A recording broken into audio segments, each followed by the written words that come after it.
Welcome to class 2B, where we're going to be taking a step further in our learning. In this class, we're going to be making the second style miniature tops we made with the small paper we did earlier in class 1B. In class 2A, that's in the previous lesson, we did the first style. This time around, we're going to be doing another style where we actually have to cut the shape out from the neck and on the body. Not just that, we're also going to be pairing it with a nice straight skirt. So we're going to be adding some juice of creativity to this design. We're going to mix and match a plain fabric with an Ankara fabric and create a really nice design using our needle and thread to stitch the top and the skirt. So let's go on the cutting table and start cutting and sewing. First, we have our measurement tape, our hemming gum, pinking scissors, chalk, and then we have our elastic and pin, thread and needle, and our bias, our ruler, and then fabric 1 and fabric 2 we cut. Okay, so here this is our fabric, and I want to cut out the length of the skirt. This is the fabric we're using to make the skirt. You can see that this fabric is very colorful and nice. It's very important your choice of fabric because that's where the design begins from. So I want to measure the skirt length right now. Now the length of the skirt is 27. The final length won't be 27 because I still need to fold it. But how did I come about 27? The average length for knee length is 24 inches. So 24 inches plus 3 inches will give me 27. That's how I came about the 27. Because I'm going to use some inches to hem at the base, and I'm also going to use some inches to fold at the waist area where we're going to apply the elastic. So that's the essence of the additional 3 inches after the 24 inches. So depending on you, you can reduce the length. So I'm just showing you how I folded the fabric. Now I'm going to cut the edge so that it's straight because that place is a bit rough. So just to give it a straight edge. And then after measuring 27 inches, I'm going to cut that off. So now I have the length of the skirt. You can see that I folded it self edge to self edge. That's the way I folded it, self edge to self edge. You do the same. So now, because this is an Ankara fabric, the self edge is by 45 inches. I want to measure the wideness of the skirt. It's supposed to be my measurement. My hip measurement is actually 44 inches. So it's probably going to take the entire fabric. So I'm marking my 44 inches. That's 22. 22 multiplied by 2 will give you 44. I don't have so much seam allowance remaining. I think I have just half an inch seam allowance. It's so tiny. But if your hip measurement is smaller, you would have more seam allowance. But then if this fabric was wider, let's say by 60, I'll have more width. So because of the width of the fabric is not so wide, it's my hip measurement. So the seam allowance I have is not so much. So we go on the ironing table to iron the hem and the waist. So just like we did in the previous blouse, I'm going to fold one edge of the fabric and I'm going to iron it neatly. And the purpose of ironing is so that I can insert the hemming gum. So after I iron, I'll gently and carefully insert the hemming gum. Now this portion of the skirt represents the hem. So that's the base. So we need to finish the hem of the skirt by inserting the hemming gum. Remember, we already cut with our pinking scissors, so the zigzag scissors, which is also the pinking scissors, will help us finish it very nicely. So you make sure that the iron is steaming hot so that the hemming gum can melt right into the fabric. So you can see it's finished, all done. So we turn it to the other side where we now fold. Now this other side is actually representing the waist area where we are going to pass the elastic. So you're going to measure 1.5 inch on the waist area because the elastic is 1 inch, so you need to have like some areas of ease for the elastic to go through. So you measure 1.5 inch and then you mark it so that you can fold that area and iron it. So once you've marked it, you fold it and then iron it. You don't need to put your hemming gum on this one. This one is just to help us know where we are going to fold for the waist of the skirt so we can pass the elastic. You don't need to put any hemming gum, we just need to pass the elastic. So we go back to the table to stitch the skirt together at the portion of the self edge. You know, I already measured the width. The hem is already finished. The waist is also folded. So all I need to do now is to join the portion that I have marked, my hip measurements that I have marked. I need to join it, but as I'm joining it, I need to make sure that my line is very clear to me, because the line is where I am going to stitch on. I'm going to stitch on that line. You start from the base, you start from the hem, and you make sure you stitch all the way to the top. So I'm going to use my back stitches, because the back stitch is a more permanent kind of stitch and is stronger. So I'm using the same size of needle that I used in the previous class. It's the big needle, and I'm using my back stitch.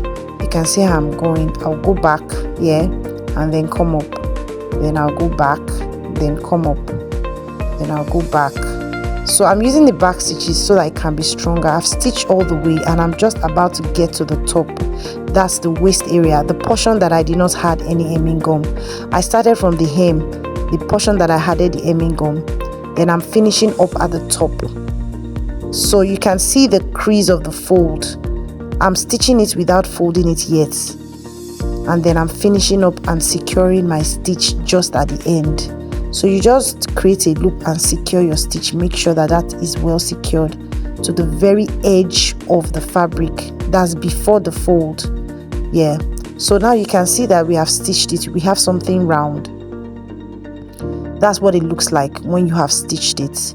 It's round. The hem is already finished.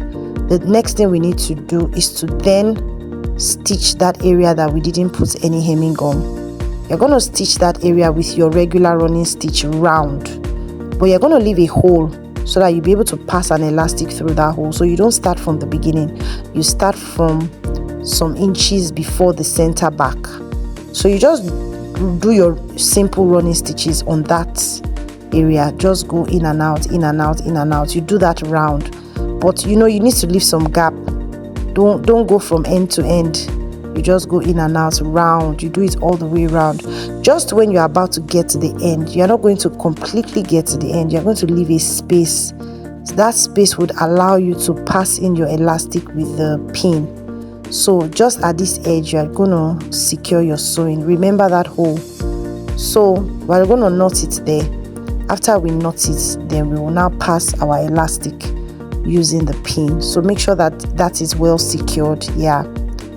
And then you leave your hole so you can pass your elastic through that hole right there. So you cut the thread, then you take your 1-inch elastic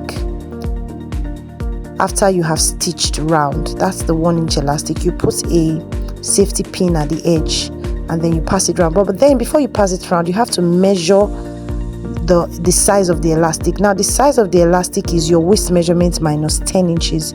So for example, if your waist is 34, you're going to mark 24. So what I marked there is 24. My waist is 34, so the size of the elastic is 24. That's minus 10 inches. So I'm going to pass it around from that hole till it comes out on the other edge, and I'm going to pull it out. That's exactly what I'm doing here. Afterwards, I'm going to look for the mark and cut it off. That's the measurement of the elastic. I'll cut it off at the mark. 24 inches was the mark, and then I'll stitch from end to end. I'll remove my safety pin that I used in passing it, and then I'll stitch the elastic together. It's very important that this stitch is strong, because the elastic is going to serve as the band of the skirt. So this stitch that is being done right here has to be well secured. This band is going to give structure to this skirt. So it's so important that this stitch is well secured. So we'll just wrap up our stitching with the loop as usual, and then we'll do it twice. We do it again so that it's well secured, and then you cut it off. Once that is done, you balance the elastic around the waist. Ensure that it's well distributed. Remember that little hole that we left. We need to close it up again. So we're going to close up the hole now. It's just a little gap that we left. So we'll just close it up so that it gives that place a very nice finishing. So you use your regular running stitch inside and outside, and then you secure it just like we do for every other part that we have hand stitched. So we close the hole so there's no parts of the band that is opened. And so that's about it. That's all you need to do to make your skirt. We're done with these straight skirts. That's all you need to do to make a straight skirt. So we move to the making of the matching top. We're making a top to match the skirt that we just made, and this is a silk fabric, and the fabric is quite wide. It's by 60. It's really longer than an Ankara fabric. So I'm going to divide it into two. I'm going to cut it in half. I'm going to divide the fabric in two. this fabric is actually by 60, so I'll cut it so that one can be used for the front part of the blouse and the other part can be used for the back part of the blouse. So that's for the front and that's for the back. So I'm going to fold it in half, and then when I fold it in half, I'm going to get the length. We're going to use the same length that we used for the previous blouse, which is 27 inches. So I'm just going to measure all the way down, and I'm going to measure 27 inches. And then I'm going to duplicate it on the other side. It's going to be a duplicate of what I just did. I'm going to cut another 27 inches. So I can use the first one as a pattern to cut the second one. So I'll just cut it off at the base. And I have two pieces, one for the front and one for the back. So that's about it. Because this fabric is by 60, if I cut it in half, so one part would be 30 inches and 30 inches. And if I fold it into two, it's going to be 15 inches wide. So right now I'm just going to measure 12 inches so that I can draw the shape. From the top, I'm going to measure 12 inches. And then remember, bust measurements divided by 4 plus 1, which is 11. That's the mark that I'm doing now. From the center fold, it's very, very similar to what we did in the last class. That's how I'm going to get this shape. Yeah, so when I get this shape, I'm going to cut it out like that. So the wideness is quarter of your bust measurement plus 1 inch. In my own case, quarter of my bust measurement is 10 inches plus 1, that's 11. So I want to cut out the neck now.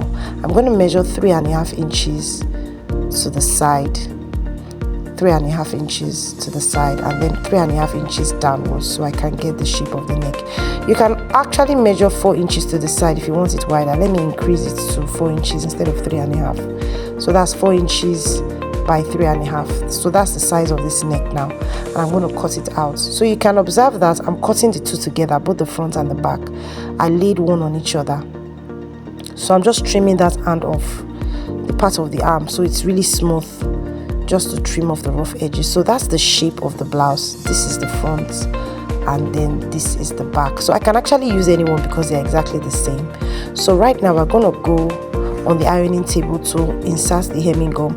So we fold the base of this blouse, and like we did in the other ones, we insert the hemming gum and fold it and iron it in so that the place is well finished. We're going to do this for the hem of this blouse. Make sure you're very careful when you're ironing your hem. Make sure that the hemming gum is sitting inside the fold so that it doesn't touch the face of the iron. So we do that to the hem of the blouse. We also do that to the sleeve. We do that to the left and right sleeve, and we do that to the front and the back. So I'm just going to show you a little portion so you can apply it to the other side. So this is the sleeve area. That's the sleeve of the blouse. You know, we didn't quite measure the sleeve length. We just used the width of the fabric, which is 30 inches. Remember, this fabric is a silk. It's by 60. So see, we finished the hem. Yeah, we finished the sleeve also.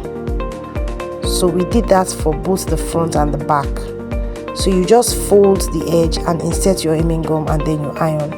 And so that's basically it. But right now, we want to do a little bit of creativity to it, where we'll put some pieces of the Ankara on the body of the blouse, so it kind of has a matching effect. So I just used the Ankara to cut some square shapes in different sizes. So you can just fold your Ankara in 4 and then just cut a square shape. Make sure you use your zigzag scissors to cut the square shape so that the edge of the Ankara is serrated. Remember, we're not using a sewing machine in this design, so we'll just arrange different sizes, you know, just to give it a very beautiful feel so that it matches the skirt.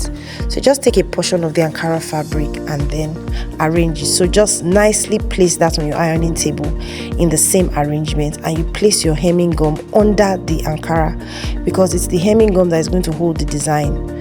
So you arrange your hemming gum under the square boxes on top of it. You can actually create anything. It can be any shape, whatever it is, but for my own design I decided to use square shape because the hemming gum is straight, so it's easier to apply square shapes. You can decide to do as many as you want.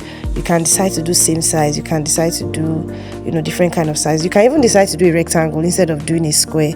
It's up to you. Just create. So once you're done arranging the hemming gum, make sure the iron is steaming hot, and then you iron the piece of the Ankara on the body of the blouse. That will serve as the front part of the blouse. Make sure you iron it well. Make sure it's steaming hot so that the hemming gum melts the design. So you can see that's the front design. So the next thing we need to do now is to join the front to the back. So now this is the good side of the fabric, of the blouse rather. So you face the good side of the blouse to the good side of the blouse so that you can now stitch on the wrong side. So you run your stitch on the left, you run your stitch on the right, you run your stitch on the shoulder, you run your stitch on the shoulder. So you do the same thing that we did before. Here you can use your simple running stitch. You don't have to use your back stitch because it's a loose blouse. Remember, we use the bust measurements. That's quarter of the bust measurement plus 1 inch. Bust measurement is 40 divided by 4 is 10 plus 1 is 11. That's how we got the size of the side to draw the shape. So now I'm just using my normal running stitch, going in and out just to fasten it together, and I go all the way to the area of the arm, from the base all the way, and I stitch all the way. So that's all you need to do. Once you get to the edge, you just secure your stitch at the edge. Make sure it's well secured, and as you're stitching, make sure you pull it so that it doesn't form some gathers as you're stitching, because there's a tendency for the running stitch to form some gathers. Make sure you are pulling it out so that it doesn't form gathers. So once you secure and cut, you apply your stitches also to the shoulder, that's near the neck area. You stitch the shoulder also, just about 1 inch or half an inch should be fine. Use your regular running stitch to also do that. Nothing spectacular, very simple. Just go in and out, in and out, in and out, in and out. You do it all the way till you get to the neck. Then you apply the same thing on the other side and you stitch all the way to the end, and then you make sure that your stitch is secured. Create a loop as usual, then you secure your stitch. You do it twice so that that stitch is very, very well secured. Yep, so once you're done doing that, you cut it off, and that's about it. So you go on the ironing table to iron the stitches. Anytime you stitch, it's always good that you open up the seam on the wrong side and you iron. So what I'm doing here is I'm taking the wrong side of the top and then I'm opening the seam line and ironing it. So you have to always iron your seam line. It's very important. It gives your garment an excellent finish. So anytime you stitch, always iron your seam line. That's what I'm doing for this blouse. So we have like 4 seam lines, one on the left and one on the right on the body, one on the left and one on the right of the shoulder. So I've ironed that, and this is what we have at the end of the day. So make sure you iron it on the wrong side and you also iron it on the good side. The seam lines, it gives you an excellent finishing. So that's the design there. We're done putting the body together. See the way it looks, so nice, so really nice. So the neck is the last thing that we're going to do. We're going to finish the neck. We're going to be using a bias binding to finish the neck, and we're going to be using a smaller needle. Previously I used a big needle, so that's the bias binding for the neck. It's a cotton bias. That's what we're going to use to finish the neck. And this needle is not the big needle, it's the smaller one, and then it's a single threading. It's a smaller needle and I'm using a single threading. That's because we want the finishing to be nice and the bias is really thin and small. So you're going to open up the bias and you place it on the good side. You start sewing from the good side. You measure the neck, so you measure the size of the bias you need. So just make sure you measure the neck. Make sure you measure excess, don't measure exact. You can have like 3 inches extra when you're measuring the quantity of bias you want to use. So you start from the shoulder seam. You begin from the side on the shoulder line, on the shoulder seam. You open the bias. When you open it up, that's the wrong side of the bias. You place the good side of the bias on the good side of the neck. That's outside. Look at the way I did it. There is a seam line inside the bias. That's where you stitch on. You stitch on that line so that you can finish the neck nicely. An alternative way, if you don't want to use your bias, is just to fold it in and use your running stitches to sew it, but the finishing will not be as nice as when you use your bias. So just in case you don't have a bias, you can just fold it in and use your running stitches, but if you have a bias, it's going to be neater. So you tack on the line on that bias is just about 1/4 of an inch. So when you do that, see, that's what's going to look like when you are done, because you fold it in. If you have observed the neck of any buba blouse, the regular Yoruba buba, that's how they usually finish the neck. It's the same procedure. The only difference now is that instead of using a sewing machine, we are using our hand to do the running stitch on the neck. So just take your time and do it very carefully. You don't need to rush, because this place is a bit sensitive because it's a curve. So you do it slow and steady. Make sure you are stitching on the line of the bias. The bias binding has some crease lines, so you follow the crease line to stitch, and make sure that as you are stitching, you're stretching. When you get to the end, make sure you overlap. Remember, I told you that you don't cut the exact measurement of the neck, you cut excess, so you overlap it at the end. So make sure it overlaps. When it gets to the point where you started from, you make sure you overlap it, and then you stitch it. When you stitch it, you then secure your stitch. Create a loop and secure your stitch as usual, twice. Then once that is well secured, you can now cut off the excess bias binding. Yeah, I'm still securing my stitch there. Yes, that's done. So you cut off the excess bias binding, and then you fold the bias binding in. Now that's it. You can see how the neck turns out when I folded it in. It gives it an excellent finish. When you fold it in, then you hem it nicely. You just pick a very tiny portion, and then you stitch so that it doesn't show on the good side of the neck. It's very neat. So this is like a hem stitch. So you're just going to pick a very small portion, and then you move along as you are stitching. Just watch as I'm doing this, and then you stitch around the neck. That way it gives your neck a very nice finishing. You can see that. So any blouse or any dress that you're making and you're not using a lining, a bias binding is a good way to finish the neckline. And this beautiful blouse is being finished using a bias binding on the neck, so that the finishing comes out really nice. The way we are picking it so little is not going to show. So we're about to end it at the point where we started. So we're just at the shoulder. Remember, we started at the shoulder line.